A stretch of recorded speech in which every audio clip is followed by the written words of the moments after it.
Film की शुरुआत में 19 साल के जूनियर को एक मामूली अपराध के लिए सुधारने की जेल में 6 महीने की सजा के साथ होती है।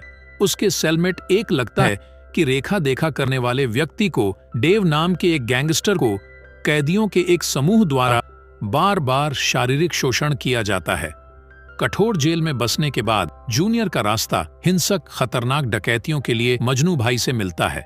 हालांकि मजनू भी एक बहुत बुद्धिमान व्यक्ति है और हाल ही में वह सैम नाम के किसी व्यक्ति के साथ कॉरेस्पॉन्डेंस शतरंज के खेल में डूबा हुआ है और जूनियर घटनास्थल के पास से चलता है। एक अचानक से चेकमेट को नोटिस करता है। हालांकि मशहूर मजनू भाई जूनियर को अपनी चाल दिखाने के लिए आमंत्रित करता है। जब जूनियर ऐसा करता है तो मजनू उसके तेज दिमाग से प्रभावित होता है। हालांकि वह इसे व्यक्त नहीं करता है और बस जूनियर भी जवाब नहीं देता है। वह अपनी जेल में वापस चला जाता है। वह अपने सेलमेट को टूथब्रश से एक अस्थायी चाकू बनाते हुए देखता है, क्योंकि उसे यकीन है कि डेव उस पर फिर से हमला करेगा। इससे जूनियर को उसके लिए बुरा लगता है, इसलिए वह अगले दिन कार्रवाई करने का फैसला करता है। जब डेव उस आदमी को गाली देने के लिए उनके सेल में प्रवेश करता है, जूनियर बहादुरी से हाथापाई करता है।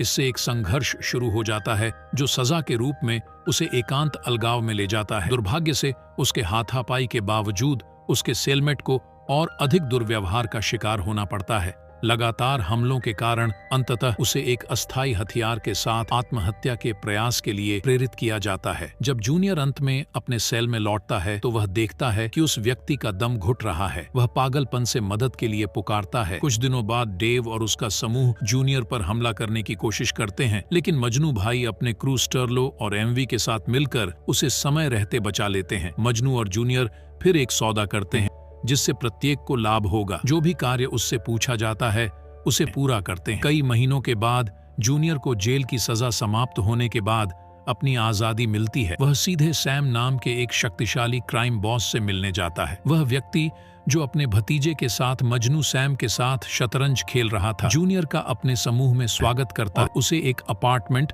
और साथ ही मजनू भाई के सामान का एक ब्रीफकेस प्रदान करता है। जूनियर को नकली पासपोर्ट, नए कपड़े और एक पिस्तौल मिलती है। उसी रात एक खूबसूरत युवा महिला ताशा आती है। उसके अपार्टमेंट में वह अपने साथ महत्वपूर्ण इंफॉर्मेशन प्राप्त करने के लिए नकदी और एक सेल फोन लाती है। उन्हें जूनियर को सौंपने के बाद वह तुरंत चली जाती है। अगले सीन में जूनियर खुद को सैम के तहत निजी विल्सन के नाम से जाने वाले एक व्यक्ति के ट्रेलर में पाता है। जूनियर को विभिन्न प्रकार के अवैध हमले के हथियार मिलते हैं। निजी विल्सन उसे यह भी सिखाता है कि उन हथियारों को कैसे संभालना है। उसका अगला पड़ाव एक बिजनेसमैन है जो हेलीकॉप्टर यात्राएं प्रदान करता है। जूनियर जबरन एक हेलीकॉप्टर पर कब्जा कर लेता है और पायलट को उस जेल में जाने का आदेश देता है जहां इस बीच मजनू है। मजनू और उसके दोस्तों ने जेल के अंदर एक गार्ड को बंधक बना लिया है। वे जूनियर के आने का इंतजार कर रहे हैं ताकि वह उन्हें बचा सके। इसके तुरंत बाद हेलीकॉप्टर उतरता है और वे बंधक को पीछे छोड़ते हुए तेजी से चढ़ते हैं। वे काफी दूर तक उड़ते हैं और अंत में एक दूर के शहर में उतरते हैं।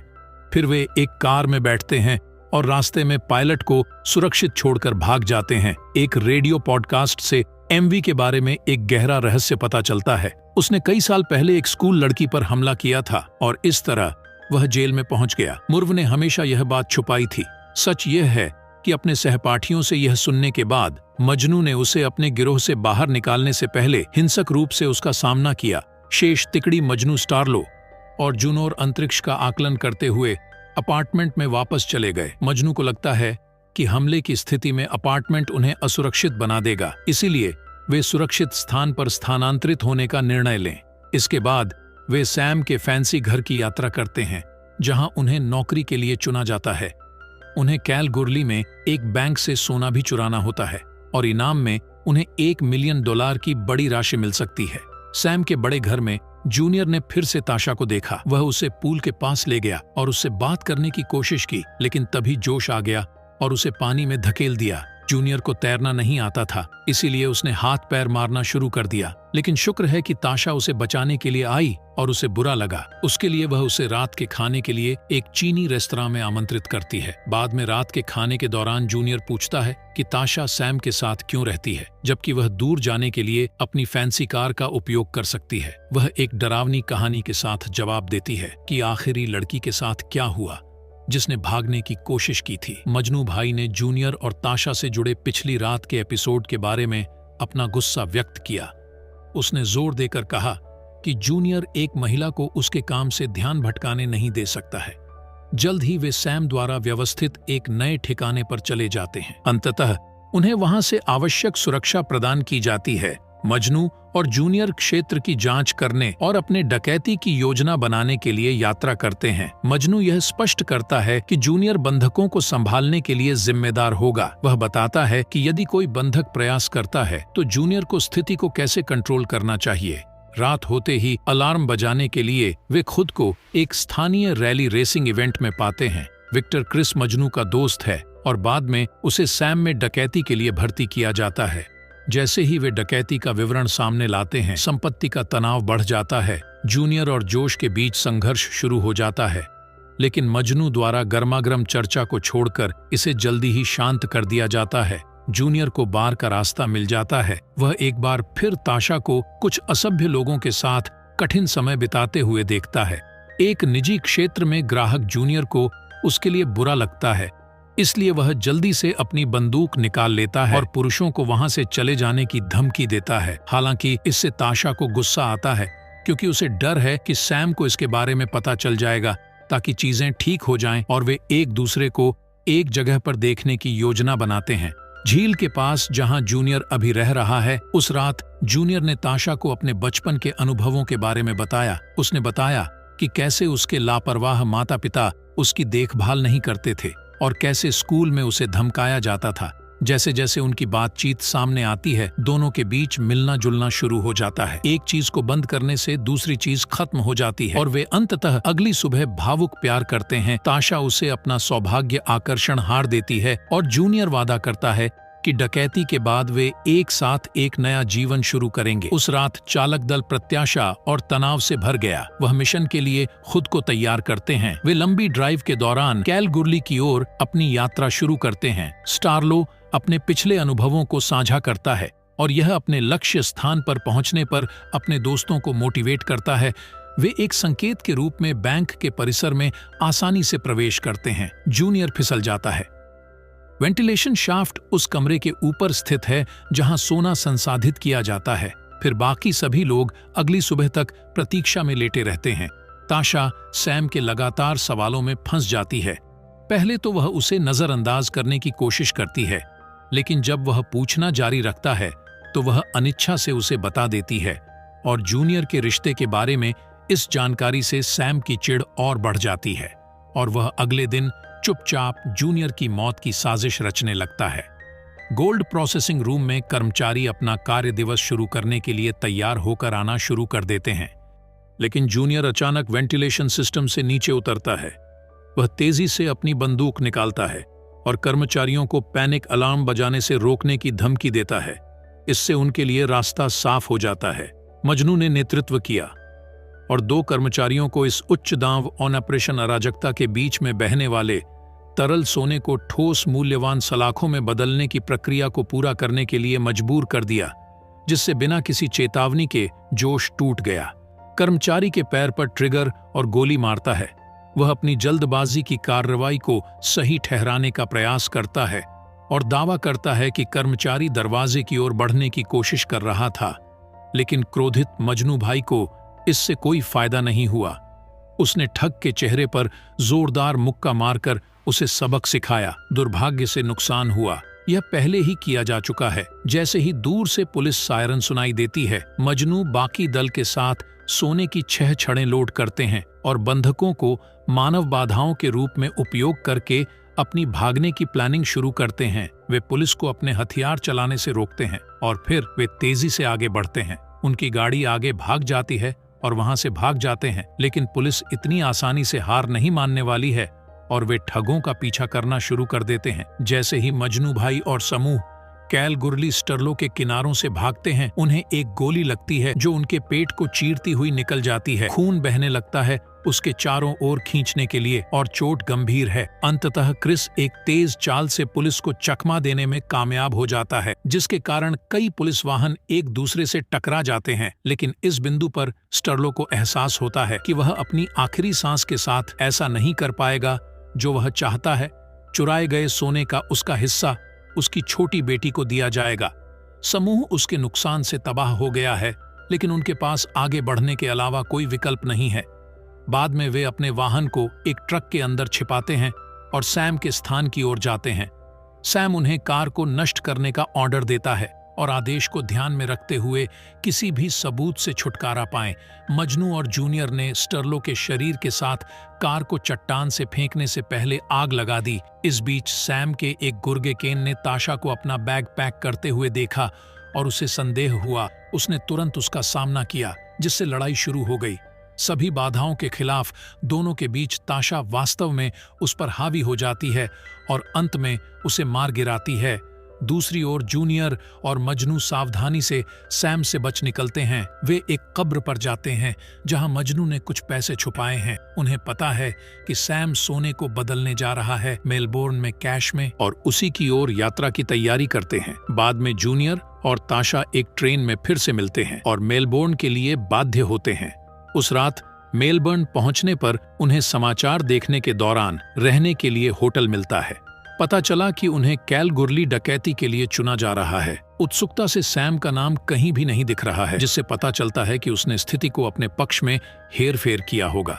अगले दिन मजनू ने कब्र से खोदे गए धन का एक हिस्सा सौंप दिया और आदेश दिया ताशा इसे स्टर्लो के परिवार को सौंप देगी।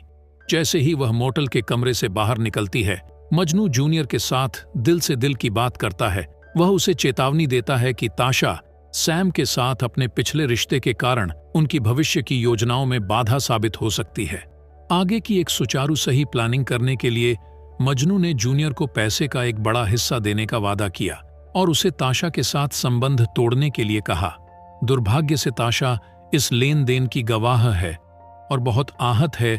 जूनियर कहानी का अपना पक्ष समझाने की कोशिश करता है, लेकिन वह ताशा को सुनना नहीं चाहती है। इसके बजाय जूनियर को चेतावनी दी कि एक बार काम पूरा हो जाने के बाद वेन उसे छोड़ सकता है, जैसा कि उसने उसके साथ करने का सुझाव दिया था। वेन नाम के एक हथियारबंद व्यक्ति के अचानक आगमन से उनकी गहन बातचीत अचानक से रुकावट हो जाती है। हालांकि वेन पर मजनू अपनी बंदूक निर्देशित करता है और ऐलान करता है कि सैम ने एक हथियार रखा है। उसके सिर पर बंदूक तानने के बावजूद मजनू शांत रहता है। वह स्थिति को बदलने के लिए अपने चतुर दिमाग का उपयोग करता है। वह वेन को कॉन्फिडेंस फील कराता है कि सैम ने भी उसके साथ खेला है और उसे अच्छी खासी रकम देने का वादा करके प्रलोभित करता है। इससे उन्हें मदद मिलती है। इसके बजाय बहुत अधिक इनाम की संभावना वेन को अपनी वफादारी पर पुनर्विचार करने के लिए प्रभावित करती है। अगली सुबह जूनियर और मजनू उस साइट के लिए निकल पड़ते हैं जहां सैम सोने का बंटवारा करने वाला है। वे ठीक समय पर पहुंचते हैं। जोश और केन को एक रहस्यमय व्यक्ति की ओर चाबी बढ़ाते हुए एक वाहन के पास आते हुए देखे। फिर वेन द्वारा उनके लंदन में दिक्कत आ जाती है, जो अपने पिकअप ट्रक में कहीं से बाहर आता है। वह पूरी गति से उन पर हमला करता है, जिससे हंगामे के बीच गिरोह के सदस्यों के बीच गोलीबारी होती है। मजनू सफल होता है। केन को बाहर निकालें और जोश को पकड़ते हैं। फिर वे उससे सोने के ठिकाने के बारे में पूछताछ करना शुरू कर देते हैं। शुरू में जोश अपना मुंह नहीं खोलता है, लेकिन जब वे उसे फ्रीजर में रखते हैं तो वह अंततः टूट जाता है और इस जानकारी के साथ मजनू और जूनियर को तुरंत सोने के स्थान का पता चलता है। एक छिपे हुए सूटकेस में बड़े करीने से छुपाए गए सोने को दोबारा पा लेते हैं। फिर वे सैम के स्थान की ओर जाते हैं, क्योंकि वहां पहुंचने पर उन्हें उसके साथ हिसाब बराबर करना होता है। मजनू पाता है कि सैम हाथ में भरी हुई बंदूक के साथ खिड़की से बाहर देख रहा है। उनका रिश्ता खराब हो गया है। एक ऐसा बिंदु जहां दोनों व्यक्तियों को एहसास होता है कि उनमें से केवल एक ही जीवित बच पाएगा। अचानक सैम पीछे मुड़ता है और गोली चला देता है।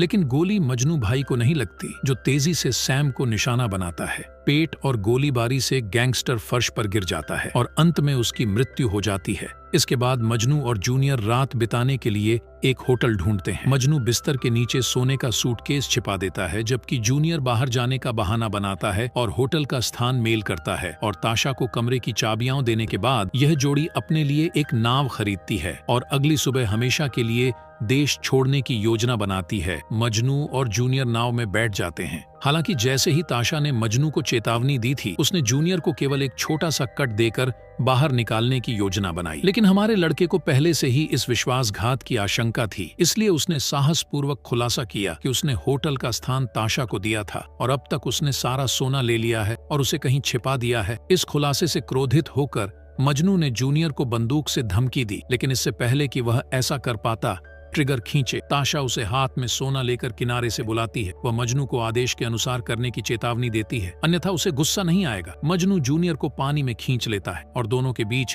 पहले एक तीव्र लड़ाई होती है। केवल मजनू बाहर आता है। सतह पर जूनियर को तैरना नहीं आता, लेकिन वह जल्द ही डूबते हुए लड़के को पानी से खींच लेता है और सवाल करता है कि वह ताशा को फॉर्च्यून की जिम्मेदारी कैसे सौंप सकता है। जूनियर ने लापरवाही से स्वीकार किया कि वह सिर्फ उस पर भरोसा करता है क्योंकि वह उससे प्यार करता है। अंततः मजनू को लड़ने का कोई मतलब नहीं दिखता और दोनों नाव पर बैठ जाते हैं। बातचीत करने के लिए जूनियर ने वादा किया कि वह एक छोटी सी नाव किनारे की ओर जाने से पहले मजनू को उसके पैसे का उचित हिस्सा भेजेगा, जिसके बाद मजनू होटल में रहने के लिए वापस चला जाता है।